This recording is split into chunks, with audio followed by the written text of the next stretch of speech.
We're gonna talk to some people, gonna have a lot of fun. We're gonna talk to some people, gonna learn a lot of stuff. We're gonna talk to some people, gonna have a lot of fun. We're gonna talk to some people, gonna learn a lot of stuff. Cause Kristin knows blank. Well, hi guys, welcome back to the Kristin Knows Blank podcast. I've got a great episode today. A good friend of mine is here to talk about a really fun topic. We'll get to that. Hey, thanks for listening or watching. Take a second to like, follow, subscribe this podcast. There's going to be a button somewhere that says like, follow, or subscribe. Push that button, see what happens. You could save America. Anyway, my name's Kristin Key. I'm the host of this crazy mess. Find me through my website, kristinkey.com. Follow me on all my... Are you watching? Are you listening? Pay attention. Follow me on all my social media. Yeah, we'll be friends. It's fun. I have a Patreon. You can support this and all my shows and also get access to my behind the scenes bonus content. When I go on the road, I send a souvenir to somebody. That somebody could be you. Join the Patreon. I'm also on Cameo, so if you want to give the unique gift of me, find me on Cameo. I write a song for everybody that gets a cameo. Now, my guest today, I met him through the Social Distancing Social Club. He's a very funny comedian. He's got millions of views on TikTok. Computer lady, play that interview with the hilarious Jarret Berenstein. Playing interview with the hilarious Jarret Berenstein. Thanks for coming back on the show. Kristin Key, I'm so happy to be here. I'm so happy that you're having me again. I don't know why I decided to do this now. Yeah, fiddle with it at the very beginning. Get it a going. little bit lower. Just a little bit lower. Perfect. Should I go higher then? I'll just cover my face with mine. No, it's perfect. So we talked last time about movies, and here's the thing. I follow you on TikTok, and I see that you post, these amazing political satire videos. Fairly often they get so many views. How do you, as a comedian that follows politics, how do you find a way to keep humor in a political opinion or a political video? That's a really good question, and I'm not 100% sure how to answer it. I know that for a long time I wasn't able to do that, and I would bring a lot of material to the stage and just be like, the first iteration of it was I would just get really mad about something and no one will laugh, and I'd be like, I should probably write a joke next time. And then the second iteration was I did end up writing some jokes that did work, but every time I did them not in New York, I had this I have to be really careful because I don't want to offend anybody's opinion. So I'd be like, any Republicans here? And they'd be like, wow. And I'd be like, what about liberals? And they'd always be like, and I'd be like, come on, liberals, man, get it together, And I don't know what flipped the switch, but I really started to lean into it a lot more. And so there's a lot more in my stand-up now, and obviously the videos as well. But I think that a lot of it just comes from thinking about the same topics over and over again, just like the way that a crazy person would, where you're just having a conversation with yourself, like, oh, of course, if I said this, then the Republican would say this, then I would say this, and then he'd say this, and then I was just like, well, what if just that's the video, and then those started popping off. So I was like, okay, I'll keep doing that. Because I feel like watching your videos, and if you guys haven't seen them, go right now on TikTok. It's Jarret Berenstein. They're fantastic I'm like, well, you cover both sides. You do give a voice to the opposition, and they seem fairly confident. Oh, yeah, definitely. I mean, I would love to say that. They never win, but... Well, here's the thing. I do get a lot of conservatives in my comments being like, oh, nice straw man, But here's the thing. Everything that a Republican says in my videos is a comment that somebody has left. Right. And so I'm like, well, you said it, guys. I don't know what you want me to do about this. I'm taking it from your mouth. Right. Do you ever address those? On TikTok, I tried to address someone the other day that posted, they were just like, hey, bro, nice guitar. See you later, brother. And so I was just going to be like, oh, well, I'm a lady, but you knew that. You were just making fun of a gay person. Ha ha. And then I said something that was kind of mean about something being up their ass. And TikTok got mad at me for bullying. And I was like, damn it. I was trying not to be bullied, and I became the bully. So how do you ever wrestle with that? Oh, I've wrestled with that many times. It's something that my wife has reprimanded me about often, where she'll see me sweating and getting mad, and she'll be like, are you engaging with people on the internet? That's what my wife says. Don't engage. I'm like, you don't understand. It's part of my job. She's like, is it? I'm like, I don't know. I'm my own boss. Well, I have a few different philosophies about it. Because first I would just fully get into it, and it was just tweet storm, comment. And then I think that certain social media algorithms will punish you for that, because I noticed that sometimes I'd have a precipitous drop in my TikTok engagement if I commented too much. So it was a real, like learning experience where the algorithm was like, bad, Jarret, bad. And I was like, I'm sorry, Daddy. I promise I won't leave mean comments to Republicans anymore. But what I've discovered is that it's a little bit like salt, where just like a little bit is okay. If I can get my point across, if I can be a snarky dickhead in like 5 words or less, then I will 100% do it. But still, there are times when I can't help myself. There was a period of time when I would get really high and start going through my comments, and every comment I didn't like, I would just try to think of a your mom joke related to that. So do you feel like maybe posting political satire videos is a way of like coping? 100%, yes. Because the first video I ever did was literally just like a brain vomit, where I was like, if I can't say this to somebody, then I will go completely insane. Because I have these conversations all the time with myself in my head, like fake political stump speeches, fake political arguments that I'm having on MSNBC against Ted Cruz, blah, blah, blah. And it was during the impeachment. My very first one that did well was during the impeachment. And I was just like, how do I get this information to a Republican voter so that they realize that they're being crazy? And I just knew that no matter what I did, no matter what I said, no matter what evidence was put in front of this person, the answer would just be, no, I don't buy it. And so the first video was just me being like, are you watching the impeachment? And the other person be like, no, like very aggressively like that. And it was so cathartic to just like, that's what I'm thinking. Like, that's the thing that I wanted to express, And so 100% it is a coping mechanism in that way, where I'm finally able to get these ideas that are just like bouncing around in my brain and bouncing, finally out into a place where I can be like, all right, I said it.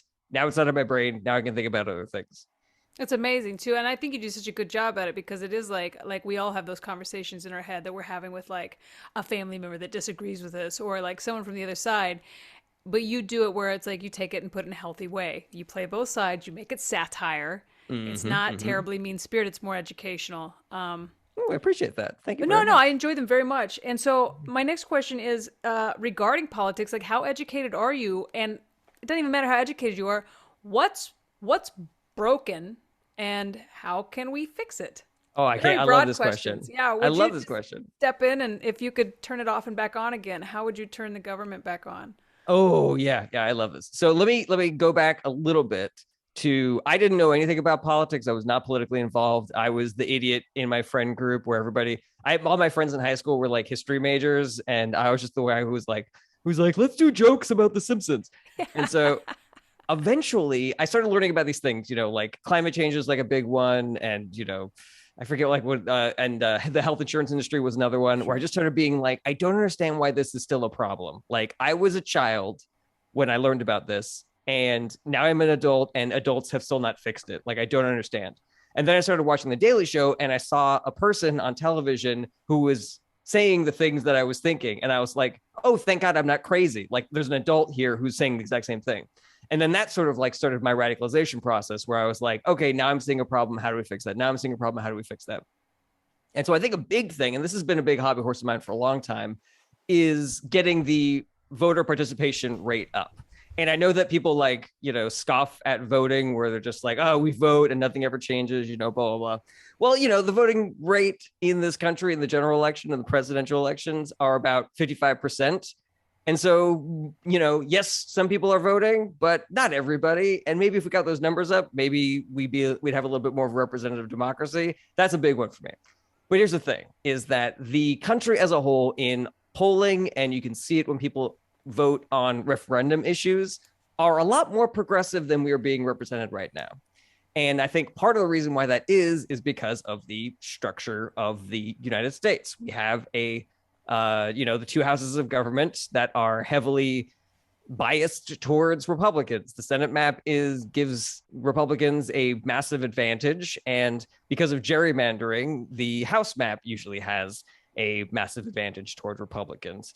In addition to that, there is the Electoral College, which gives an advantage to Republicans. There is a lot more money pushing the Republican agenda than there is the liberal agenda. There is the mainstream media, which people would like to believe has a liberal agenda, but I would say sort of like is center right.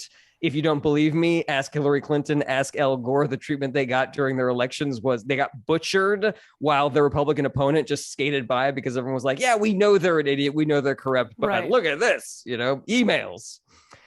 They do scrutinize what you would call their own, but there is no their own because most left-wing journalists are journalists. So they just investigate news and not necessarily like Trump's bad, but guess who's great? Biden. It's like Trump's bad. Biden could be doing better. I'll be honest. And so you're like, God, yeah. I mean, this is just honest news here. They're 100%. Additionally, Democrats try to do things. They try to fix things. Republicans try to break things. And it's easier to break things and ruin things than it is to fix things and do things. Additionally, the Republican base is a monolith. It's all shitty white people. And we have a rainbow coalition of the Democratic Party. And it is harder to coalesce around a bunch of different people. You got a bunch of different voting blocks and we're trying to do right by everybody. And that's hard. So it is harder to be a Democrat, even though we have the best ideas and the best policies and everybody agrees with us. You can find the reddest district in this country. If you put raising the minimum wage in a referendum, they will vote for it. If you go to Florida and you say, do you want felons to be able to vote? They will vote for it. And then shock and surprise, we're always like, okay, guys, you're Democrats. And they're like, no. I saw on the news that the Democrats only care about, pronouns, and things like that. It's like, okay, well, so we have been satirized and destroyed by the Republican media machine and the mainstream media machine. And we've become this joke because we've been labeled as, feckless and ineffective. And there is 100% some truth to that. The Democratic Party is very much flawed. Sorry, that also would be a great t-shirt. Feckless and ineffective. Yes. 2024. Die hard, feckless and ineffective. But I feel like it's really unfair. Like, people were yelling their heads off at Democrats to do something about Trump. Do something about Trump. He's a psychopath. He's breaking the law. Do something. And then they were like, okay, fine. We finally have, we got him. We're going to impeach him. We got this thing that's like a real solid impeachable offense. So we did it. We impeached him. And the Democrats' approval rating cratered. And they were like, what the hell, man? We did what you told us to do. Right. We did the right thing. And now you're mad at us.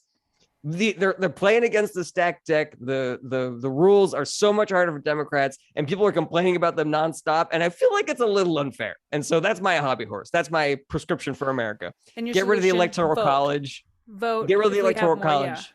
Yeah. We got to have more participation in the process. People need to vote in the primaries and the midterms. They're always complaining. I hate the Democrat. I don't want to have to vote for that person, but I'm only voting for them because I hate the Republican also. And I'm like, okay, well, we also choose which Democrat goes up against that Republican in the primary. Do you vote in the primary? And they're like, no, I don't even know when the primary is. They don't vote in the midterms also. We got to even out the Senate map by statehood for Puerto Rico and DC. That'll help things there. We got to make partisan gerrymandering against the law. We got to get the money out of politics. And all of these are sort of like the beginning of the prescriptive process for fixing America. I got very passionate, so I apologize. Went on a little rant there. No, it's important. It's because, I guess we're seeing recently, because it's not just like I talked to a family member that during the 2016 and again in 2020 elections, their opinion was, well, nothing's really going to change anyway. It doesn't really matter who I vote for, but they're also a white male. And so, no, nothing really will change for you. Things are going to change, like for me as a woman and as a gay woman, things are already very quickly changing, So I think when you have more at stake, you have more skin in the game, you're going to be more likely to look at like local elections and 100%. I should hope so. That apathy is a Republican vote. We have to make sure that people know that. We have to make sure that people that you saying both sides are the same, you're a Republican. You say, why vote? Nothing changes. That's a vote for Republicans. So if you want things to get worse for marginalized groups, then yeah, sure, don't vote. It doesn't really matter, I guess. But if you care about the world getting worse, then you should vote 100%. Okay. So what is your wife or your partner? I'm sorry, your girlfriend? It doesn't matter. So we're engaged. We're getting married in a couple of months. But I have been saying to a friend of mine as a joke that I feel like I'm already a married man right now. So I've just started calling her my wife, even though we're technically not married. I started wearing the ring already just because I'm like, I don't care. Practice husband. Yeah. I love partner too, because I feel like it covers so much. Like we we're domestic partners who have been filing, like we're married, but we never actually upgraded our paperwork, and we're gonna have to now because gay marriage is in question. And so Yeah, that's right. yeah, we're gonna have to like, because we're partners, but you know, we've been wives forever. Anyway, so I understand. But anyway, my question is, how passionate is she, or does she try to bring you back to, like, my wife has a really good way of, I'm a news junkie, and she'll just have a good way of being like, hey, maybe we go for a walk and remember that the ocean still comes in and out. You know, the sun is still, the sun still shines down. Like, to kind of bring me back to present, because sometimes when I get really caught up in politics, I'm like, the sky is fucking falling. And then to step outside and realize, oh, okay, yes, all these things are not going my way today, but, you know, the ocean still flows in and out or whatever. So is your partner like as aggressive as you are, or is she like a grounding fixture? Aggressive, yes, but she is thankfully busy enough where she doesn't have the ability to go as deep into it as I do. Like during the Trump administration, we were both, you know, equally listening along to the news, to news podcasts. And, you know, we were both in the struggle together. At a certain point, she realized that wasn't good for her mental health. And so she was like, I'm dipping out of the podcasts. I will do what I can to help, but I can't be as keyed in as this because it's just going to drive me crazy. But she's still interested in the material. She will dip into it sporadically. She is still very well informed. But I don't think that it is as much of a hobby for her as it is for me. But she's very passionate about it. 100%. What do you do when it seems like it's too much? Like, do you have like an escape for you? Like, is there something that you do to like I'm gonna turn, like, sometimes I play Rocket League on PlayStation, whatever, just something to like turn my brain completely off. But what do you do? It's so funny you say that because I just started playing Rocket League and I've had to stop. It's so good. It's so good. Yeah, I have to like schedule time. I'm like 4 to 6. It's all I got. I got a friend in Seattle I'll play with on the phone. Well, what I discovered, I had a game that I used to play called Heroes of the Storm. And the similarities between Heroes of the Storm and Rocket League is that you can get put on a team with strangers on the internet. And you and a bunch of strangers fight a bunch of other strangers. All right. Both games. Yeah. And so the reason why I can't play these games is because if I go on a losing streak, I start getting so mad at the people on my team. And this is like a metaphor for this whole show, too. Here's what the Democrats need to do. Like, you guys are on my team and you suck and I'm tired of it. That's funny. So yeah, my wife was out of town for a little while and I was getting high and playing Rocket League. And at a certain point, I was like, the same rage is building up in me again, where I was like, okay, I need to step away. I need to step away. But if you are on my team, I wouldn't get mad at you, Kristin, because I know you. I don't get mad if I'm playing with my friends. It's only strangers on the internet. I'm okay. Yeah. I'm just okay. I wouldn't let you down. Let you down. We could play. We'd have some losses. We'd have some losses, but we'd have some wins. We'd have some wins, and we'd have some fun. Yeah, we would have a lot of fun. You know what? Maybe I'll schedule a play date with you in the next week or so. We're gonna play some Rocket League. This will be fun. It's time for 5 quick questions. All right, you know, this is a podcast in 3 parts. We chit chat for a little bit. I ask you 5 quick questions, and then we play a Rad Lib. I got some weird questions for you today. So here's 5 quick questions. Question number 1. You're offered 3 times the highest rate you've ever been paid to do comedy, to perform at a nudist resort naked. Do you take the gig? Wow, $90. Oh boy, it's a real Sophie's choice here, huh? 100%, and it's not even because I'm being offered a lot of money. It's because I don't have a problem with that.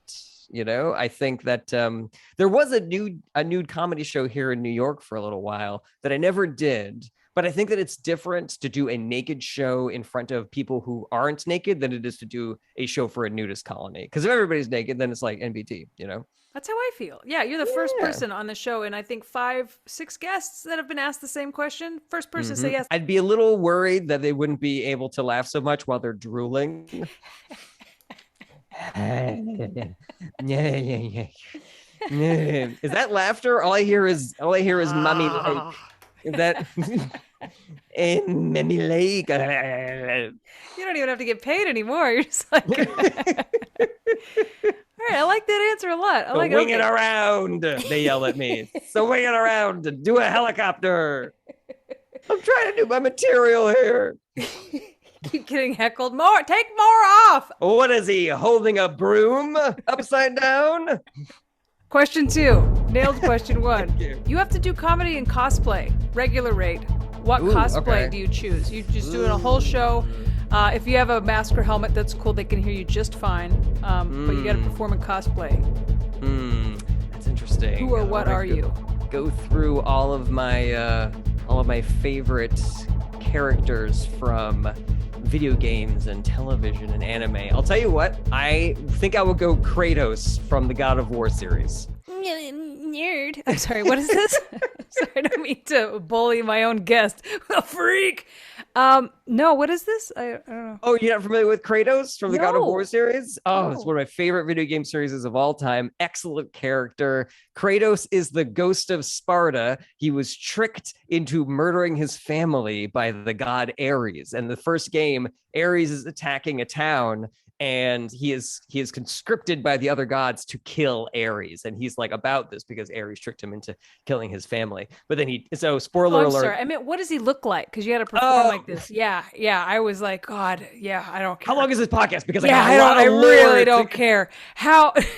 What is he? What is it? What do you got to wear? He is completely bald. He is jacked as hell. I am not, of course, but I think that'd You'd be be part wearing of the a thing that's jacked funny. suit. Yeah, you could do that. Yeah. Or they just my make those. skinny little body. It's like, I'm Kratos, everybody. Funny is if you're totally naked, you're like the hottest man in the world. Now that you're cosplaying, you're like, oh, I'm skinny and frail. Like, I never said I was hot, just that I had a huge wiener. Anyways. Broomstick upside down. Gotcha. I thought that might go over people's heads. I'm glad we had this moment to clarify. So Kratos is completely bald. He's jacked, and he has like a weird, like a gray skin because it's the ashes of his family that's stuck to his skin. And he also has like, I think like a red line through him or something like that. And he has these 2 flaming knives on chains that he throws at people, and then they come back to him. They're on fire and they're chains, and he kills everybody. He's a murdering son of a bitch. He kills everybody. Gods, humans, monsters. This guy, he's a total badass, and I like him a lot. And I think it'd be funny to do stand-up as him because I don't think my material fits with that persona. So I was going to ask next, would you fold him into your act or just do straight act as is, just happen to be? No, I'm just doing all my jokes about, liberal politics while I'm holding these big old flaming blades with chains. It's like, anyways, Republicans, am I right? You guys? And then maybe I'll do a couple of jokes about, oh boy, I'm really upset about Roe versus Wade being overturned, but who am I to point a finger at murdering women? Am I right? Guys, murdered my wife by accident. Ares made me do it. Anyways, who's from Crete here? Anybody heard from Crete? Who's from Crete? Question number 3. Your tombstone, your epitaph is going to be predictive text. Okay. Here lies Jarret. He blank. Let's see. I got, here lies Jarret. He said I can call him anytime. He said that you were all the same day as well. Okay, there's your tombstone. He said that you were all the same day as well. People are going to go, man, that's deep. That is deep. Or we can just go with mine. You're always up for a call. I do like yours better, especially Yeah. after I die. Question number 4. Here's where they get weird. Ooh, Question okay. number 4. Okay, you're kidnapped and entered into a pizza eating contest. With your life on the line, how many slices could you eat? Oh, boy. I believe there's 12 slices in a large. I have one question. Can I be high for those? Yeah, you're kidnapped. Okay, then the Let's see, you're answer kidnapped and is- entered into a pizza eating contest with your life on the line. How many? There's nothing in the question about whether or not you're high. I'm just going to assume you're always high. So yes. If I can be high, then the answer is 20 slices. I could eat 20. I could eat a pie and a half if I'm high. I like that you're 1.5 pizzas. Yeah, Whole exactly. pizzas. Or about I remember 20 the first time I slices. ate a whole pie by myself. I was so proud of myself because I had gotten high. My wife was out of town, and I was just getting high and ate a pizza, and I was really proud of myself. And I told my friends, but the thing is, I had just been chastising my friend for eating McDonald's because it was trash. And then like 3 seconds later, I'm like, I ate a whole pizza, guys. Wait, I love that you already can eat a whole pizza when you're high, but with your life on the line, you're like, about half a pizza more? Maybe 6 a more little slices. more, a little more. This is how I am in this game. Every time I'm like, life on the line, 8. I'd be like, I'm full. Question number 5. Last question. I don't know why this keeps happening to you. You're kidnapped. Ooh. All right. That's right. You're entered into a karaoke contest with your life on the line. What do you sing? Natalie Imbruglia's Torn, of course. You're going to live. You're going to be fine. You're pizza and a half, Natalie Imbruglia. That is the first song I ever sang in karaoke, and I quickly discovered it's the only song you ever need to sing in karaoke. It's the perfect. So good. It's perfect because it's dramatic, it's silly, it's great. It's great. I'm going to listen to it as soon as it shows up. What I like to do is during one of the interstitial like musical moments, I like to tell people that the song is about a woman losing her virginity, and then like try to accentuate the lyrics to make nothing's right. I'm torn. Oh, yeah. And now it's time for Rad Libs. So here's what happened. I've written a story specifically for you, but I left out some parts of speech. You give me the parts of speech. Together, we're going to make a hilarious story. Are you ready to play? I'm ready to play. All right. It all starts with an adjective. Hairy. And a body part. Spleen. A verb. Disappear. Is that a verb? Yes. All right. A negative exclamation. Curses. Verb ending in ing. Boating. Boating. Okay. Boating. Another verb ending in ing. Developing. Yes. It's one way to put that. A noun. Enchilada. A celebrity. Carrie-Anne Moss. She is the star of the Matrix movies. Carrie-Anne Moss. Uh-huh. Oh, I love her. Okay, an organization. Cobra. The insurance? No, Cobra from G.I. Joe. They were the bad guys in G.I. Joe. Okay. Plural nouns. Plural noun, crows. Yep. A U.S. state. Iowa. A noun. Street. An adhesive. Fly tape. Occupation. A cappella singer. Group or ensemble. NAMBLA. Is that the National Associations of Man-Boy Love? Mm-hmm. Why do I know that? Why am I like, Everybody you knows mean that. NAMBLA, the old pedophile Everybody knows group? what NAMBLA is. I watch a lot of Law and Order SVU. All right, looks like we have a story, my friend. We have a story. Yeah. The Supreme Court. Decision. The U.S. Supreme Court has made some hairy decisions lately that have left many Americans Accurate. scratching their spleens. Accurate. One ruling overturned a woman's right to disappear. This ruling left women in multiple states saying curses, and many conservatives voting for joy. A lot of these line up really well I know. with reality. I love this. Let's have a boat parade for joy. This unpopular opinion has led to women developing in the streets, chanting, "My enchilada, my choice." Another high-impact case was Carrie-Anne Moss versus Cobra, a case centering around the constitutional right to carry concealed crows in the state of Iowa. People on both sides of the political street. Who wanted the crows? Was it Carrie-Anne Moss or Cobra? I want to say Carrie-Anne Moss. I want to say Carrie-Anne Moss. Yeah. The right to carry concealed crows. They remember my face. People I on love that.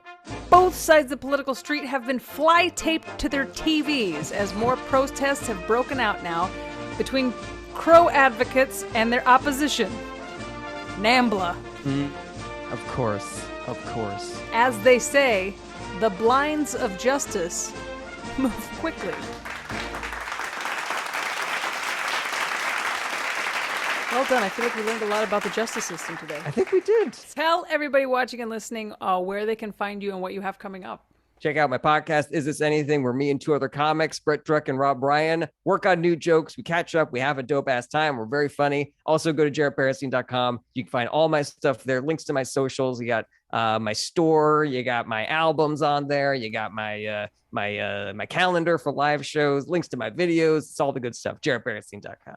Oh my gosh. Well, I know you'll be on again. So thank you so much for joining me, and I can't wait to see you next time. Thank you. I love doing this, Kristin. You're the best. Interview complete. Breaking news. Jarret Berenstein is leaving the podcast. More at 11.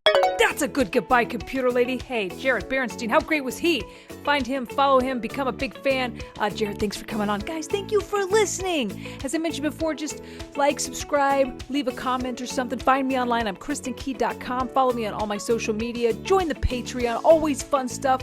I have a live show Friday Live at 5. It comes out on the Fridays that I'm home. I've got Cameo, so grab a Cameo from me. And next time, I'll be bringing you another hilarious comedian. We'll chit-chat, we'll play 5 quick questions, we'll do a rad lib together, and then everybody goes home better American. So until next time, bye. We're gonna talk to some people, gonna have a lot of fun. We're gonna talk to some people, gonna learn a lot of stuff. We're gonna talk to some people, gonna have a lot of fun. We're gonna talk to some people, gonna learn a lot of stuff. 'Cause Kristen knows